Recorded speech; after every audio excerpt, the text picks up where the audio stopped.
महाराष्ट्री पिछले 5 सालों से जीवन में अंधकार छाया हुआ है। कभी भी सफलता नहीं मिल रही है।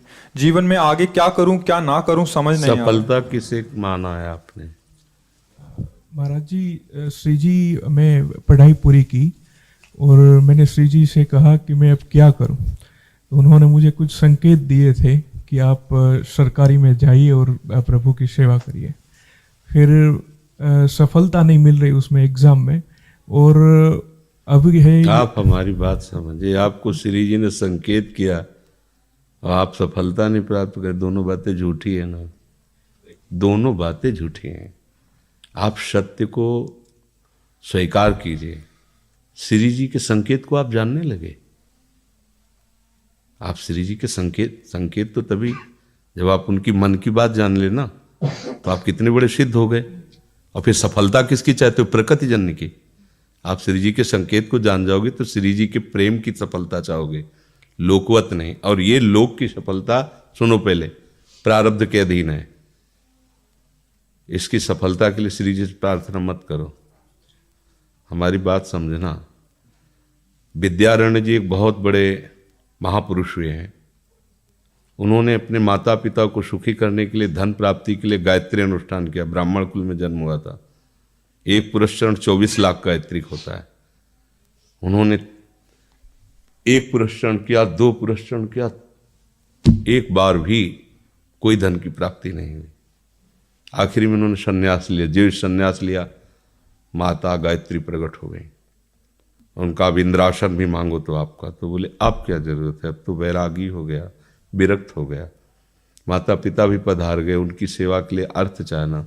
23 पुरस्चरण किए, तो आप तब नहीं आए। तो उनका तुम्हारे अनंत जन्मों में ऐसे 24 महापाप थे जिनके कारण मैं नहीं आ पा रही थी। अब वो 23 पुराण से चरण से नष्ट हुए, पुरस्चरण से, और 24वां तुमने संन्यास लिया। तो अब आप जो चाहो पर, बोले अब चाहिए ही नहीं, क्योंकि अब सन्यासी हो गए, अब तो ब्रह्म प्राप्ति के लिए। तो इससे आभास होता है कि अगर हमारा बुरा प्रारब्ध है तो हमको भोगना पड़ेगा। हम कितना भी प्रयास करें वो हमें, तो हम क्या करें इसमें जिससे हमें परम शांति हो? प्रभु के नाम का जप करते हुए उन पर दृष्टि लगाएं कि प्रारब्ध से हमारा भरण पोषण शरीर का भले, ये हमारा भरण पोषण आपसे होगा नाथ। तो वो एक ऐसे हैं जो आपके प्रारब्ध को भी मिटा देंगे। वो ऐसे शरणागत वत्सल हैं कि सब लिखा पढ़ी अलग कर देंगे। सुदामा जी को दरिद्रता का योग था। ऐसी दरिद्रता, कई कई दिन तक भिक्षा नहीं मिलती थी। ये जितने भी चरित्र हमारे लिए उदाहरण है। मांगने जाते थे तो मांगने से भी नहीं मिलता था, कई कई दिन। तो एक दिन उनकी पत्नी ने कहा कि हमारा आपका तो चरणामृत से भी गुजारा 2 दिन 3 दिन हो, 4 दिन हो, छोटे छोटे बच्चे तो मर जाएंगे ऐसे। कुछ तो उनका श्री कृष्ण के सिवा हमारा कोई नहीं। अब हम क्या कर सकते हैं? प्रारब्ध जब बिगड़ता है ना, वो कोई सफलता नहीं होने देता। तो एक दिन श्री रुक्मिणी जी प्रसाद ठाकुर जी को भोग पा रही थी, प्रभु ऐसे रोक दिया, उदास हो गए। तो उनका, प्रभु ऐसी स्थिति हमने जब जब आपकी देखी, तो किसी भक्त को जब कष्ट होता है तब आपको ऐसे देखा है। कौन सा भक्त है और क्या कष्ट है? तो का एक सुदामा नाम के हमारे मित्र हैं, कई दिन से भोजन भी उनको, प्रभु आपके मित्र और मैं आपकी दासी, महालक्ष्मी का अवतार रुक्मिणी, आप हुक्म कीजिए, लोक लोक की संपत्ति वहां। बोले उसको चाह नहीं है,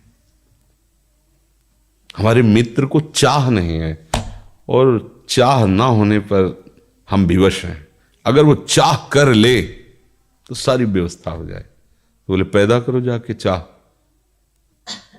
बोले उनके हृदय में तो नहीं पैदा कर सकते, हम भी, क्योंकि जिस हृदय में भगवान का आश्रय और निरंतर चिंतन है, वहां माया की चाह नहीं होती। बोले उनकी पत्नी के हृदय में, बोले प्रयास करते हैं जाके। भगवान संत वेश में गए, भिक्षाम दे, वो निकली। अतिथि का सत्कार करना गृहस्थ का धर्म होता है। हाथ जोड़ा और कहा हम असमर्थ हैं, आपको भिक्षा नहीं दे सकते। क्यों? बोले हम अपवित्र हैं, हमारे ऊपर सूतक लगा हुआ है। किस बात का सूतक? हमने एक पुत्र जन्मा है तो ठीक है, हम 10-12 दिन बाद आ जाएंगे। बोले नहीं, आजीवन अपवित्र रहेंगे। वैसा कौन सा? बोले दरिद्रता रूपी। विद्वान की पत्नी है तो ऐसे उनका दरिद्रता रूपी पुत्र का जन्म, अर्थात सीधे कि मैं नहीं दे सकती या देने योग्य नहीं, ऐसा न कहीं कहा, मैं अपवित्र हूं। तो उनका दरिद्र कैसे हो सकती हो? जिनके पति के मित्र द्वारिकाधीश भगवान श्री कृष्ण है, वो दरिद्र कैसे हो सकता है? एक बार कहो ना अपने पति से। चले गए। जो सुदामा जी आए तो उन्होंने कहा कि देखो, आज एक अतिथि आए थे, उनको मैं कुछ नहीं दे पाई, मुझे बहुत कष्ट है कि मेरे पुत्र और आए हुए अतिथि का भी हम स्वागत नहीं कर सकते, उनका भरण। आपके मित्र द्वारिकाधीश प्रभु श्री कृष्ण है। सुदामा जी ने कहा, बोले चले जाओ ना, वो कुछ न कुछ सहयोग कर देंगे। तो बोले हम ऐसे मित्र नहीं बनाए कि वो हमारा सहयोग करें, कभी नहीं, मर जाऊंगा पर उनसे ये नहीं कहूंगा कि आप हमारा। बोले मत कहना, दर्शन के लिए तो चले जाओ, वो सुना है इतने उदार हैं कि वो जाने पर ही दे देंगे। सुदामा जी ने कहा दर्शन के लिए तो जा सकते हैं, बहुत दिन हो गए, ठीक है, पर मित्र के पास जाए तो कुछ लेके जाना चाहिए, मेरे पास तो कुछ नहीं ना।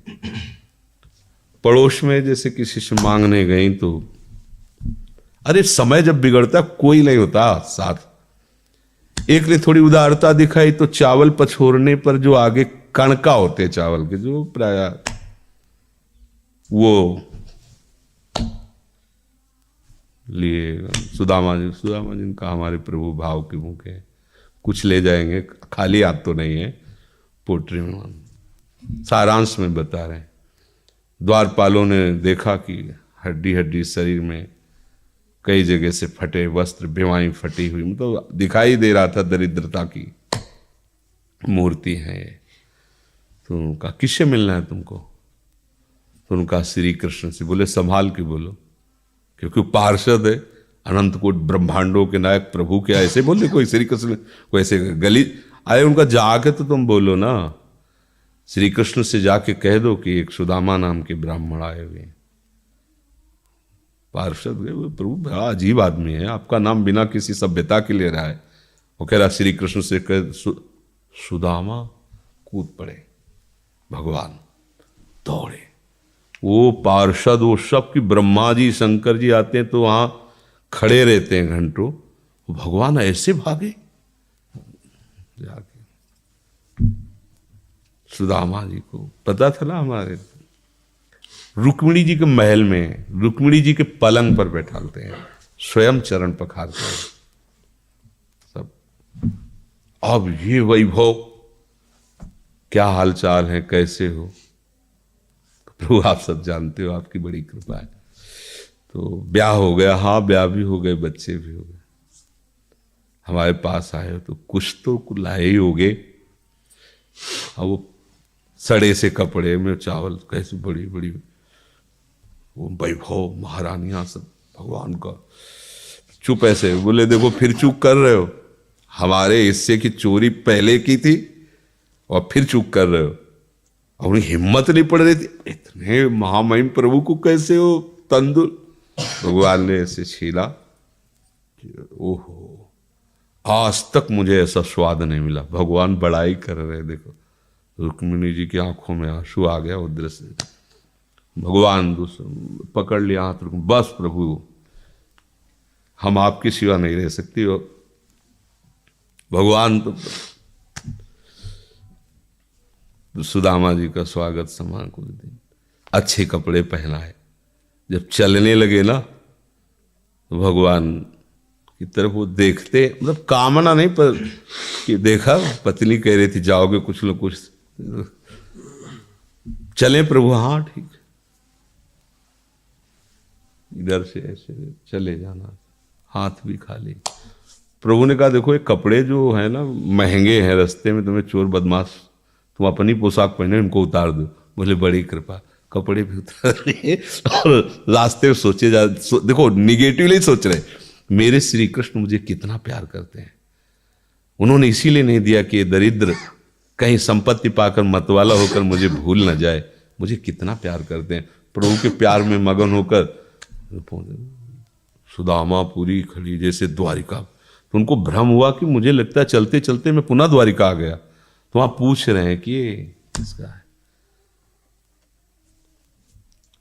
भगवान के पास विधाता है, उनका प्रभु ये तो गलत हो गया, इनके भाग्य में हमने लिखा था क्षय श्री,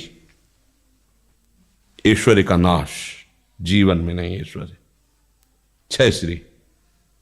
भगवान ने उसका उल्टा कर दिया यक्ष श्री। जैसे कुबेर का अथाह धन का खजाना, त्रिभुवन का खजाना वही है कुबेर के पास, जैसे कुबेर का खजाना यक्ष श्री। तो कहा प्रभु, तो उनका इन्होंने एक पुण्य किया है, अनंत ब्रह्मांडों के समस्त जीवों को तृप्त कर दिया है। प्रभु खुद को खाने को नहीं तृप्त, बोले मेरे रोम रोम में करोड़ करोड़ ब्रह्मांड वास करते हैं और इनके तंदुलों से मैं तृप्त हो गया। अनंत ब्रह्मांडों का भंडारा हो गया, उसका जो पुण्य होता है लिख दो इनके भाग्य में। अब किसी की चलेगी प्रभु के आगे। तो एकमात्र प्रारब्ध को मिटाने वाले भगवान है, कर तुम अकर तुम अन्यथा कर तुम। तो आप भगवान की शरण होकर उनका नाम जप कीजिए और उनसे प्रार्थना कीजिए कि आपको उचित लगे तो समस्या का समाधान कर दीजिए, नहीं तो मुझे समस्या से लड़ने का बल और विवेक दीजिए, बात बन जाएगी।